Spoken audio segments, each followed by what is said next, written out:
Would you work if you weren't being paid for it? Social media is full of people criticizing companies for exploiting interns and prospective hires by underpaying or not paying them at all. Is that a universal feeling, or does it reflect Western values and attitudes that aren't replicated elsewhere in the world? Welcome to the Chicago Booth Review podcast, where we bring you groundbreaking academic research in a clear and straightforward way. I'm Hal Weitzman, and today I'm talking with Chicago Booth's Thomas Tolhelm about his research on what motivates people around the world to work. Thomas Tolhelm, welcome back to the Chicago Booth Review podcast. Yeah, thanks for having me. We are here to talk about your research about what makes us work. Why do we work? You've said that this project started as what you call dumpster diving. Yeah. What dumpster were you diving into and Yeah. why? Yeah, so in the winter quarter at Booth, we will have these like faculty research meetings, and it's about research in progress. And so people will, present projects to get feedback. And my colleague, Devin Pope, who's a behavioral economist, was presenting on his research on a study that he had done. And what he had done is he gave a really simple work is maybe even stretching it, but we'll call it a work task. Gave a simple task to 10,000 people on a platform called mTurk. This is run by Amazon. People post tasks there. Companies do it. Researchers do it as well. He gave a task to 10,000 people. He asked them to push the A and B buttons on their keyboard as many times as they could for 10 minutes. And then he randomized people to all sorts of different setups, framings, incentives to try to get them to push the buttons harder. And it's just like a mega study, right? Some of those versions were you give people money. So if you push every 1,000 times you push the buttons, I'll pay you a certain amount of money extra. Other versions were just what you might call nudges. So just saying things like most people try really hard and push the buttons, 5,000 times. And so it's suggesting a social norm. And across the board, lots of these different interventions were successful, but the money won on every occasion. I mean, just paying people more money always outperformed the social nudges, things like social comparison. There was a version that was, the researchers just said, please try hard. Yeah. And that actually worked. People did try a little bit harder when you said, please try hard. But the money, so paying people for their performance, always outperformed any sort of psychological social nudge. And so Devin was presenting this, and I said, wait a second. You ran this on mTurk, this platform. Most of the participants are in the United States, but actually the second largest country is India. Did you look at the India data? No, I just analyzed everybody together. Do you want to look at the India data? No. Are you interested in culture? No. Can I have the data? Sure. And so he just sent me his data, and I started looking around in his data, just thinking like, well, what if we split out that study and look at the people from the US and the people in India? And when I was looking through his data, that's where I found the hints that led to all these separate studies. But yeah, dumpster diving in the sense that Devin was like, well, I don't need this data anymore, and I don't really care about your questions, so. So you're the guy who goes through the recycling bins looking for new experiments to do. That's exactly it. In this case, you found one. Okay, so your paper has this great title: "The Homo economicus model of work describes men more than women, but only in capitals weird cultures." There's a lot there. Remind us first of all, or explain to us what the Homo economicus model of work means. Yeah, so the Homo economicus model is this idea from like classical economics, the idea that people should be self-interested. And that they should be rational, sort of calculating their payoffs for the things that they're doing. And if it's something social, but that's not benefiting me economically, if I'm not making money off of this, it doesn't serve sort of my purpose, then I shouldn't do it. And if it's benefiting somebody else and I'm not benefiting, then I also shouldn't care. Now, obviously, this is like a simplified model. It's not that economists think that humans are 100% really like this. Psychologists have been dumping on this model for years and years, and economists definitely agree that like it's just a model. It's not actually saying that people are 100% this way. But that's the Homo economicus model. In the paper, I contrast it with what I call Homo psychologist, which is the idea that humans, in addition to being selfish and wanting to make money, also care about things like their reputation, how other people feel. If you give me a gift, I'm not obliged to give you a gift, but I'm a human. I feel like I kind of owe you something, right? So that's the psychologist. So Homo economicus takes the gift and just says thank you. And Yep, thanks, doesn't do sucker. anything, no reciprocity at all. Right. And so what's the Homo economicus model of work? You'll work for the highest possible amount, for the least amount of work, for the most amount of compensation. It's a strict contract. It says you're paying me for what? Okay, I'm going to do that exact thing. And a homo psychologist idea of work is to say, well, there's relationships, there's hidden expectations. Even though you didn't say this thing, I know what you really wanted me to do this other thing, or maybe I just want to do a really good job because I think this is worthwhile. So I'm not calculating the dollars and cents about the tasks that I'm doing. I have all these other concerns, human, social relationships, identity, things like that. Okay, and I know you've written about weird cultures before. Just remind us what weird cultures are. Yeah, so it's basically It's an acronym, obviously. Yeah, so it's basically a stand-in for Western individualistic countries. The acronym is meant to be thought-provoking. It's meant to be, I don't know, get people to think. The idea is that people in Western cultures are often outliers in psychological research. So you give a task to people around 100, cultures around the world.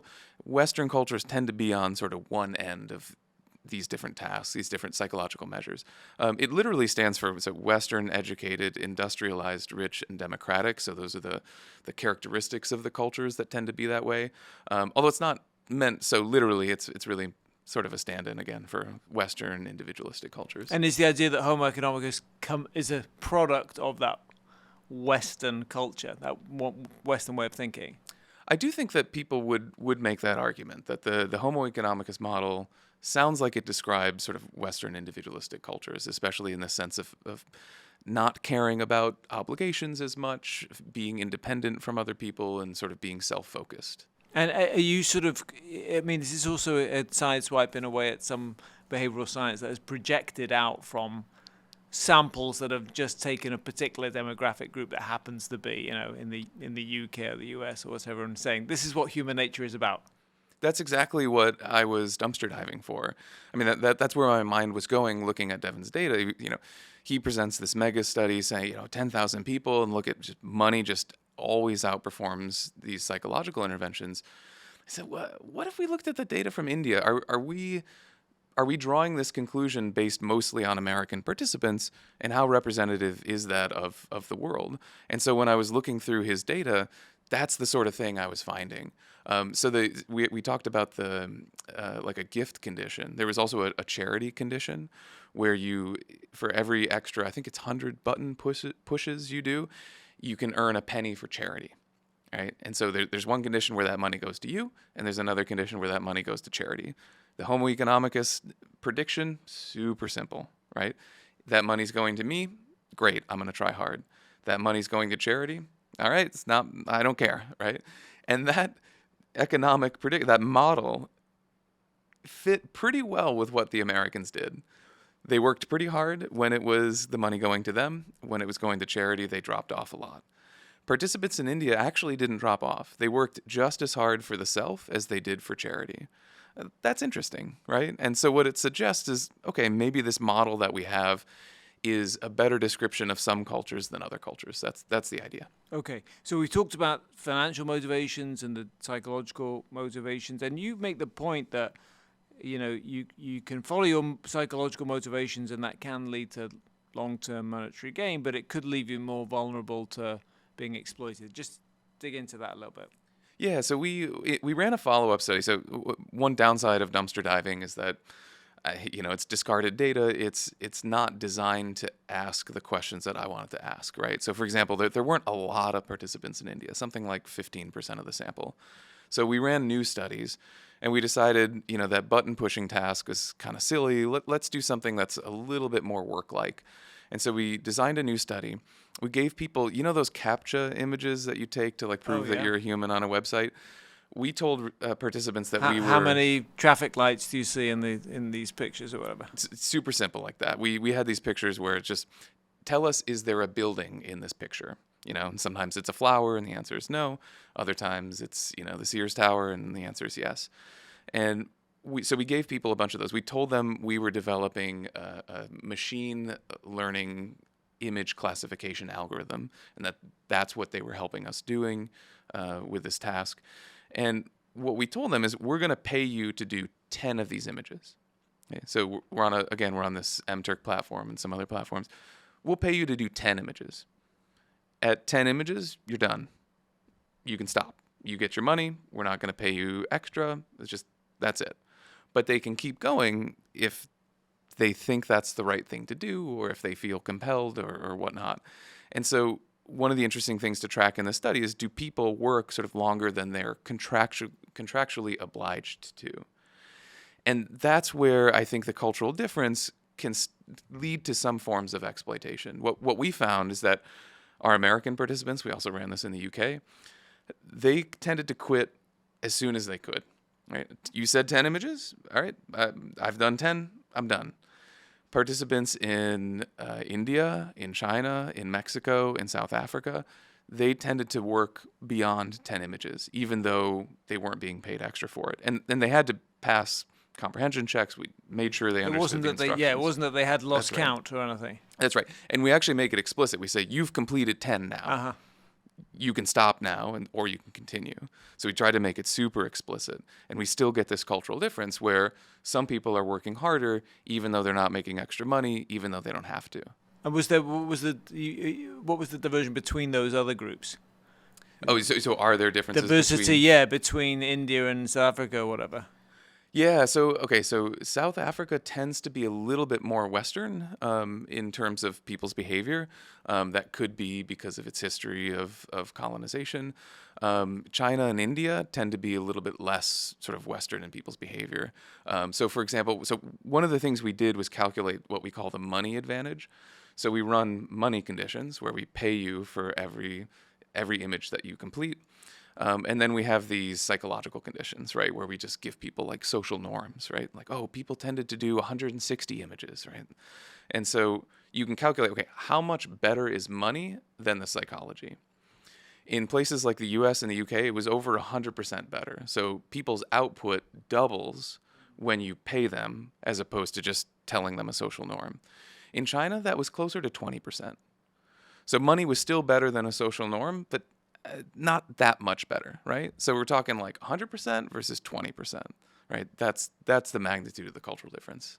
Thomas, in the first half, we talked about your research on what drives people, what makes them work, and you talked about how there are these differences between weird cultures, basically Western industrialized thinking, and how people behave in other parts of the world. And we talked a little bit about how psychological research doesn't necessarily take account of these distinctions. And you were telling us a little bit about before the break about your how you kind of tested this and found indeed it was the case. You paid people to do a certain number of image matching or whatever image identification tasks, and certain the weird ones, the Western ones, once they've reached that goal, just immediately dropped off, whereas other people stayed on. So how do you explain that result? Is it the people are obviously enjoying themselves? Yeah. They're having a good time. Why? Why are they persisting and doing this? Yeah, so we think it's different ways of thinking about work. We think Western cultures are built around these explicit formal contracts, and that people take them very literally. That's a big difference. It's, I've lived in China, I've worked in China, I've had contracts in China. They exist, but I think people aren't taking them as literally.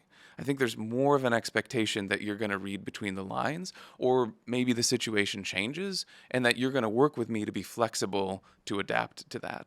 And so one of the things that might come out of that is to say, I know you said 10, but that was really quick.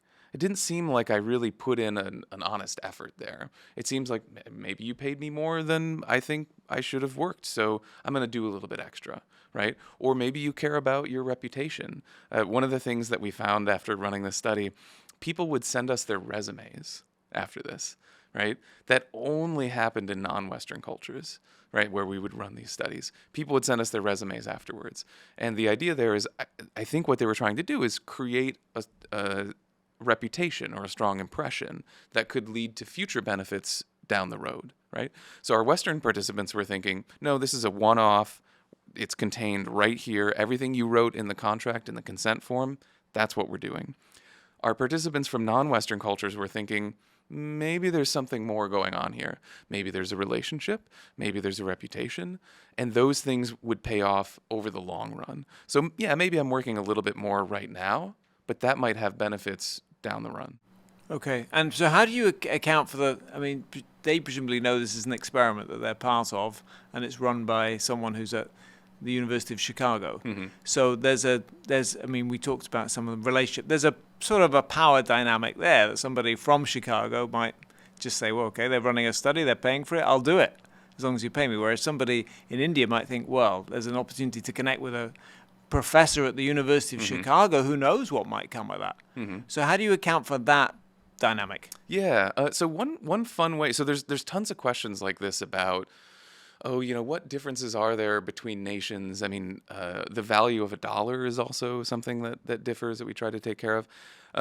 One way to sort of get around all this sort of question, right? Because people are getting paid the same regardless of where they are. That's right. Okay. So we did run other studies where we used economic techniques to try to make the pay subjectively equivalent. So we ran another condition, for example, in the United States, where we raised the pay in the U.S. to try to make it psychologically equivalent to other cultures.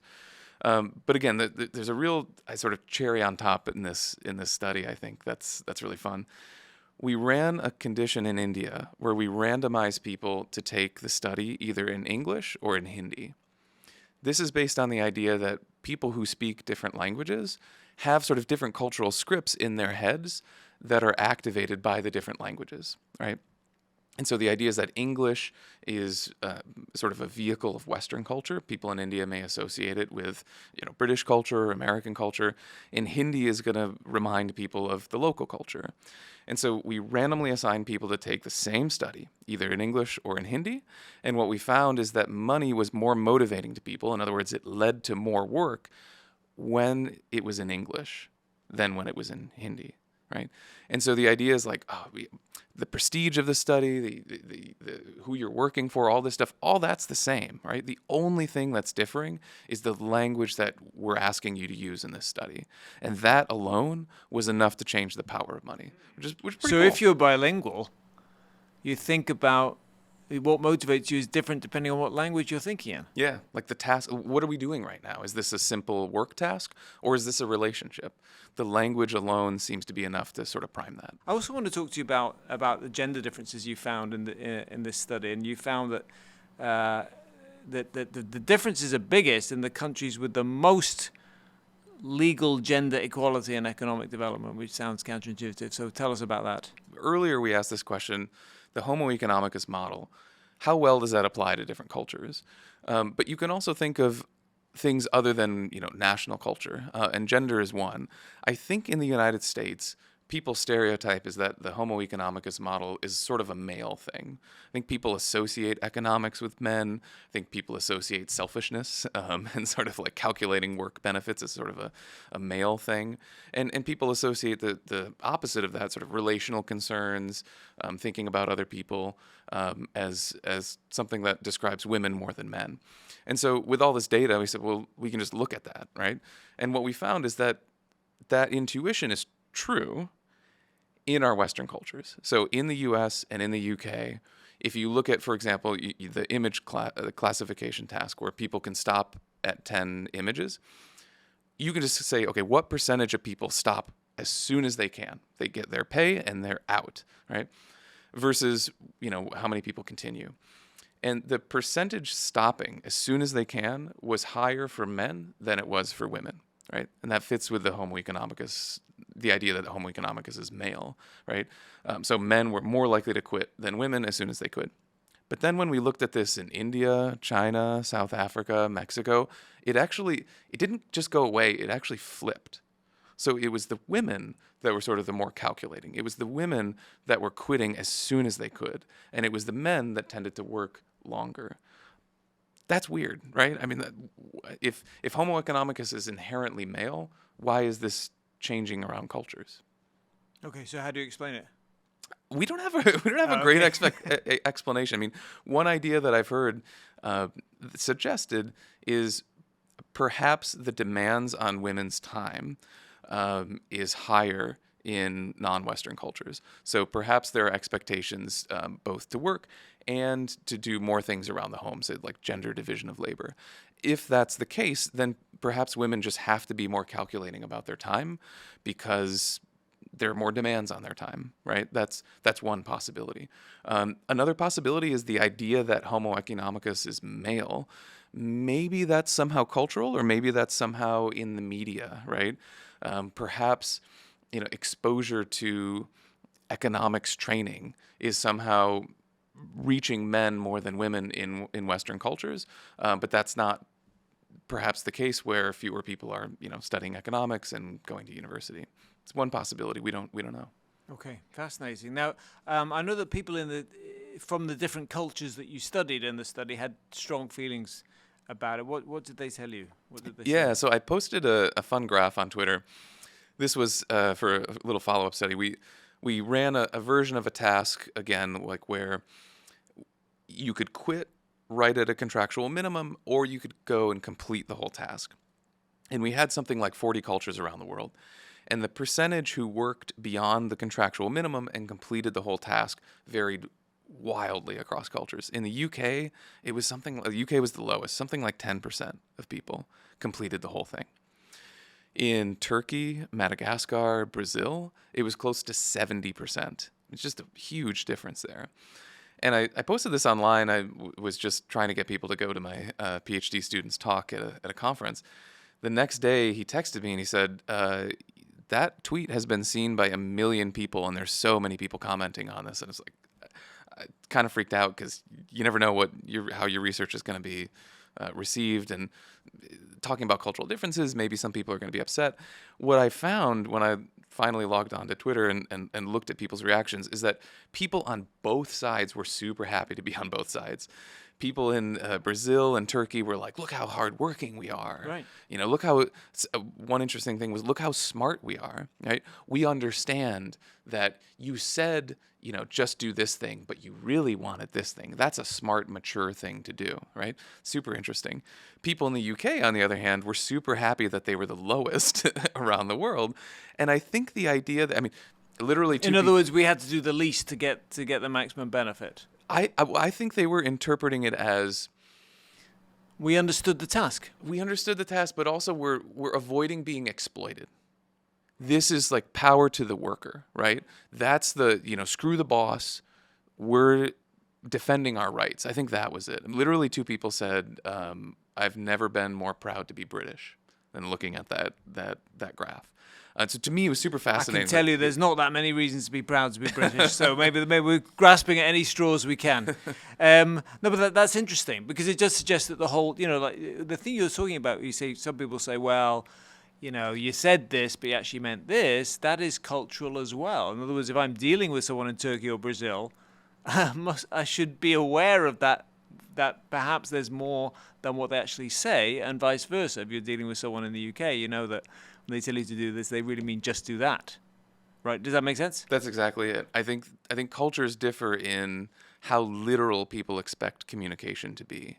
And if you're going to be working across cultures, I think that's something you need to understand. So this is not necessarily so much, or this is as much about what motivates us to work as about communication, how we talk to each other. That's exactly it. I think there's a huge communication component in this.